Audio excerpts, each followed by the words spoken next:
I am leaving on Sunday morning for West Virginia to cover Texans training camp for the subsequent 7 days, getting on that big bird to Charlotte, and then driving 4 hours through the backwoods of North Carolina, Virginia, and West Virginia, an area of the country quite replete with roadside barbecue stands, and though it's not Texas barbecue, I am very excited to White Sulphur Springs, the home of the Greenbrier.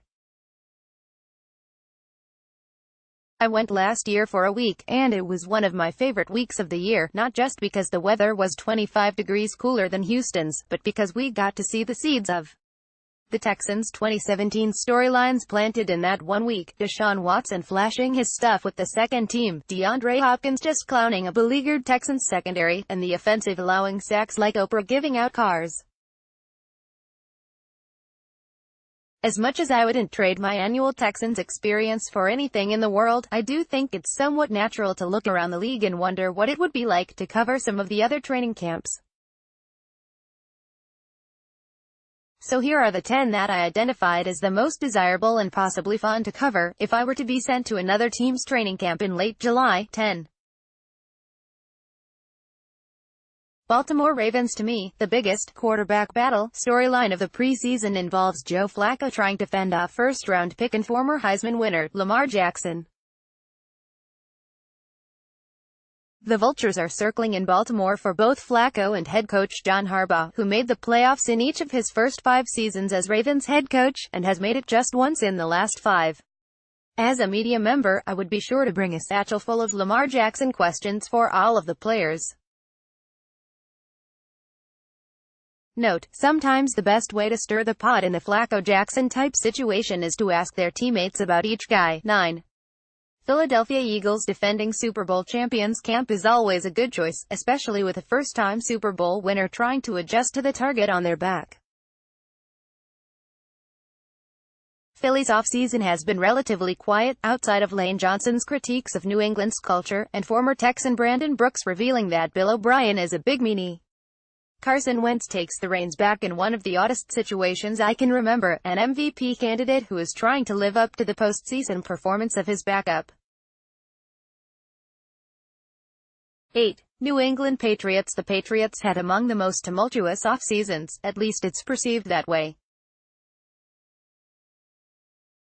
They allowed several of their free agents to walk. Many who stayed behind and left complained about Bill Belichick's decision to bench Malcolm Butler in the Super Bowl, and Tom Brady and Gronk both spent their off-season seemingly trolling their head coach on social media.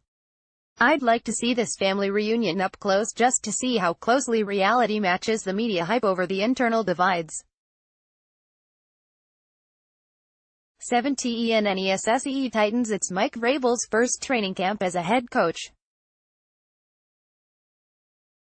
Vrabel got this gig largely based on his charisma, and Tennessee fans are completely on board, thus far, with his pandering to the city of Nashville as the dopest place on the planet.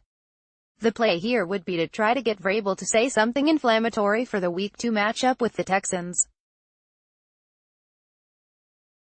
6. SEATTLE Seahawks. What once appeared to be a dynasty in Seattle is now kind of falling apart at the seams. Some of the carnage is masked by the greatness of QB Russell Wilson, but how weird is it to see the collapse of the Legion of Boom? Cam Chancellor is retired thanks to neck injuries, Richard Sherman was released and is now a Niner, and Earl Thomas is a holdout. Watching the flowery persona of Pete Carroll try to hold this together up close would be fascinating. 5. New Orleans. There's really nothing about the Saints, as a team, that compels me. I would just want to spend a week in New Orleans, for all of the obvious reasons. 4. Los Angeles Rams. The closest facsimile we can find in recent history to the Rams' off-season was the Eagles back in 2011, when Vince Young infamously uttered the phrase, "Dream Team," after the Eagles went bananas in free agency.